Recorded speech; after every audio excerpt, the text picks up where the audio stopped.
Hey everyone, I'm back. For real this time. Schedule may not be consistent, but we are so back.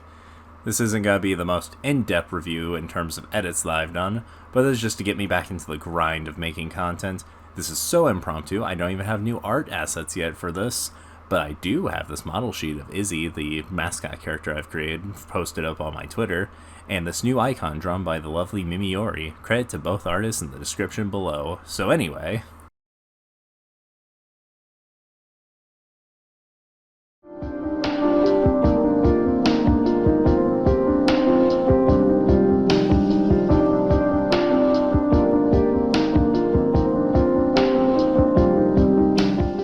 Crow Country, a new indie horror darling released May 9th of 2024. This game pays tribute to survival horror classics, even down to the PS1 art style. I grabbed this game on a whim, seeing it advertised around my Twitter feed, being I'm somewhat of a fanatic of classic horror. Yeah, don't give me any of that Poppy Playtime or your Garden of Bant, Jumbo Josh.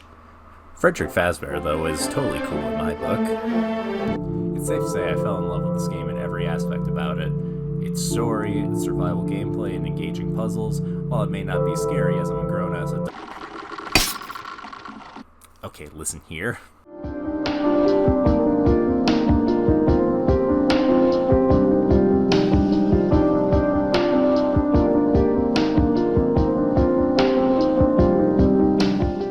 So the story of Crow Country is a story as old as, Resident Evil came out in 1996.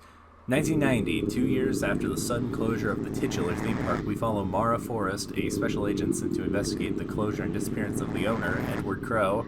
But as quickly as I've read the script, bam, zombies. Zombies, flesh puddles, the absolute hellspawn, all infesting the park, and it's up to us to survive through them. I love the way this game delivers its lore. The world just feels real. Some characters you meet along the way are just as ignorant as you, like Julie, a lawyer who wants to speak to Edward Crow about the incident that closed the park down. Meanwhile, other characters know almost everything that's going on and handle it accordingly, like Tolman, the engineer. He tells you what you need to know in a given situation, but also nudges you away, saying, hey, yeah, don't go under the park, you don't want to go there. The other way that the game gives you its lore is through staff memos and newspaper articles scattered across the park. This is a genius way of not only giving you context of what happened in the park to cause its closure, but also hints at how to solve the game's puzzles as you find them. We'll get more into that in the next section of this video, but I just love how we're introduced to all the staff of the park through memos and letters before encountering them in the park. I especially enjoy Marv, the business partner of Crow, helping him hide the gold found under the park by taking it to the one place that no man ever questions. Even the park designer, Douglas Pike, seems like an interesting character who's picked up on the awful things that have gone down in the park as we've read. I sure hope he gets a good introduction. Anyway,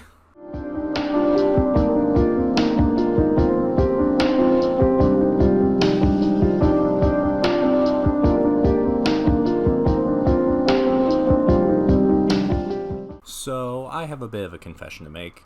I don't really like tank controls. One of my biggest gripes about early Resident Evil and Silent Hill is the use of tank controls.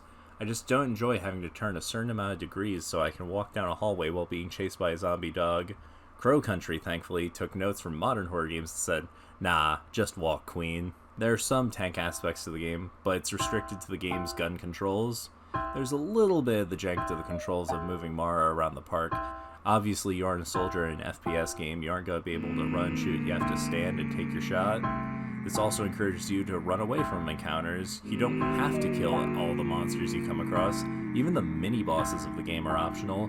Most of them will still hang around, and that makes you think about how you conserve your ammo and which enemies need to be killed or they're going to just keep hitting you. On top of this, the puzzles throughout the park are phenomenal. I enjoyed how a lot of the solutions are just hidden in plain sight.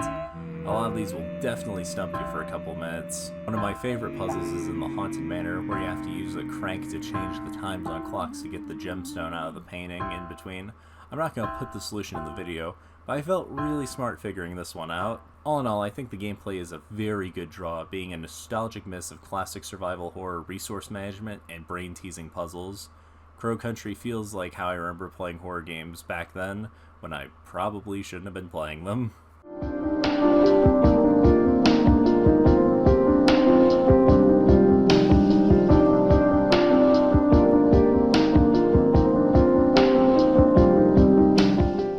One of the key components of good horror is a solid understanding of sound design, and Crow Country does an outstanding job at capturing the feel of the games that inspired it by having sounds of the park naturally blend with the abandoned ambiance that the world builds as you play through the game.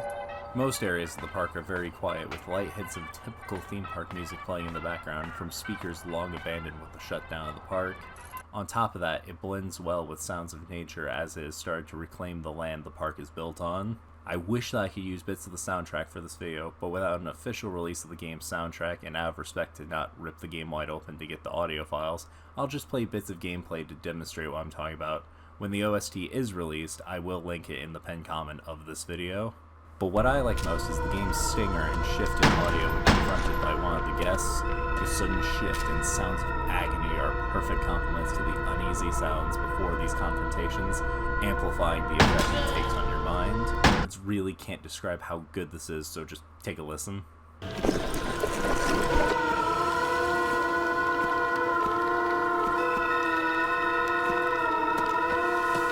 To conclude this section, this game's sound design perfectly understands the visual atmosphere the developers set out to achieve and created the perfect soundtrack to a game that had me on the edge of my seat. But back to the story, this game's twist and lore is what sold me on it being a contender for my Game of the Year.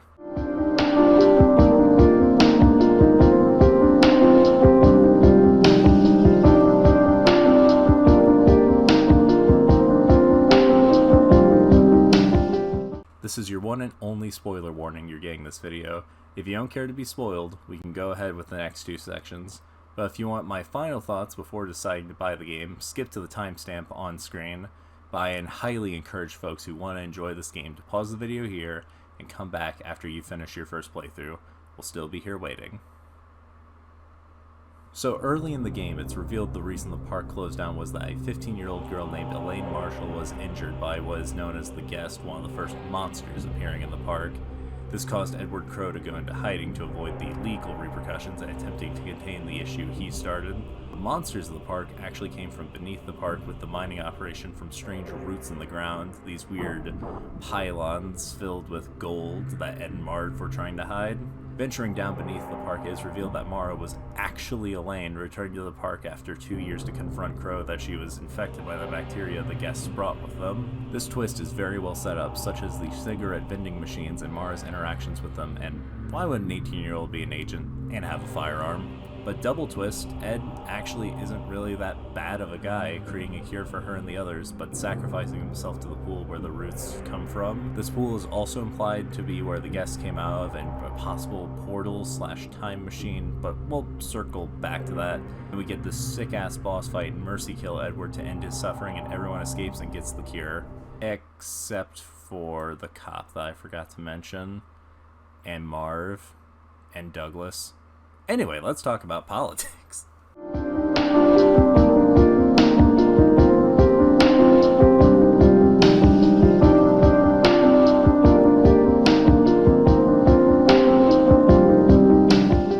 Okay, so I don't actually think this topic should be controversial or even considered political. I will not share my own personal views on the real-life issue, and none of what I talk about is expressly my opinion, but rather the opinions and themes set by the developer. Also, it didn't click to me until I was reading the Steam forums doing research, so shout out to the smarter people there that figured it out. So climate change. Yeah, that definitely will hit you like a semi-truck. 2106, this number keeps coming up all across the park, but what does it mean? It doesn't work on any of the keypads, none of them have zeros. But if you think about it as a year, it could be a message from the guests. The implication is that the guests are from a destroyed future, and the destruction of the roots caused them to be so deformed as they come through and causing all this bacteria. So kind of a messed up Half-Life situation. All this clicks with some of the ideas of preservation, like one of the roots being kept intact for posterity. On top of that, 1988, the year the first guest arrived and attacked Elaine. Same year in the real world, we started taking climate change seriously with the hole in the ozone layer. It might be a stretch, but I think there's some merit to this theory, so I'll let you guys debate it in the comments. I'm just here for a great game, and the message is just an additional layer to it as a work of art.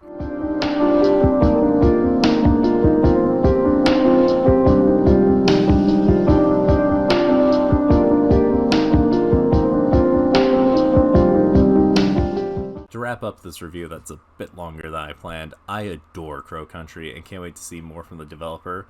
There are plans for an update to add a hard mode and additional bug fixes, but where it stands, this game is an amazing standalone experience. Most of my issues with the story can be explained by horror logic, and the gameplay is mostly fine minus the few bugs I experienced. My only complaint is the game just felt a little short to me, taking roughly 5 hours to complete.